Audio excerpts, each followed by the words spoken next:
السلام عليكم ورحمة الله وبركاته. النهاردة هنعمل مع بعض ان شاء الله شوربة لسان العصفور بالخضار. حاجة سهلة جدا وموجودة.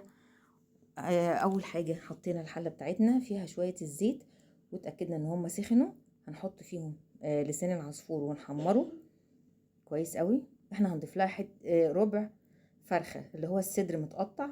لو عندك بقى لحمة باقية مستوية او فراخ ممكن تستخدميها.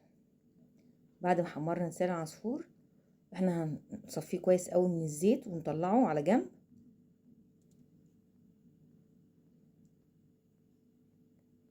بعد كده هنحط صدر الفرخة. انا الصدر الفرخة بتاعي ني فهبدأ اشوحه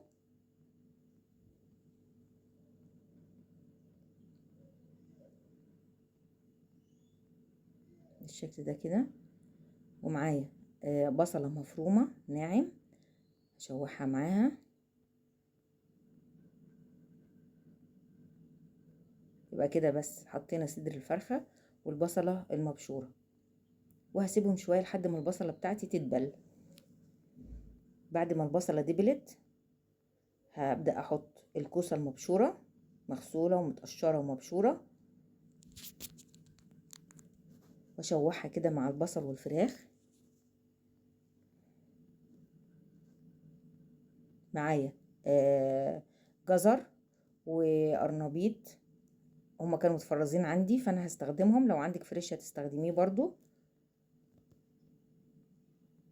هبدأ اشوحهم مع البصل والفراخ والكوسة وهسيبهم شوية لحد ما يدبلوا.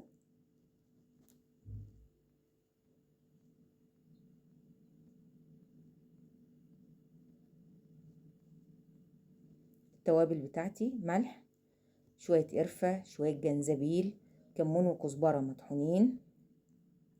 معايا حبتين من الهيل او الحبهان انا طحنتهم ناعم واخدتهم وشوية فلفل اسود. عايزة تضيفي اي توابل تانية تشيلي حاجة من اللي انا حطاها براحتك. تبدأي بقى تشوحيهم تشويحة كويسة كده مع بعض وهسيبهم شوية لحد ما يتبالوا كلهم مع بعض كده ويتبلوا مع بعض بالبهارات اللي احنا حطيناها. بعد ما دبلوا معايا كده بالشكل ده هنبدأ نضيف لهم مية مغلية. لو عندك شوربة ممكن تضيفيها. انا حطيت مية مغلية.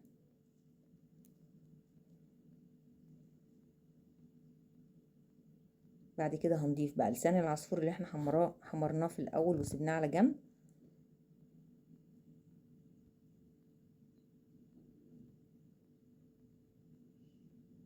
وتظبطي الملح بتاعك لو محتاجة ملح بس. وهسيبها بقى لحد ما تستوي كلها الفراخ والخضار بتاعي.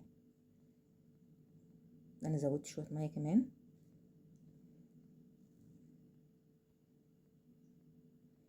دي شكل الشوربة بتاعتنا بعد ما استوت.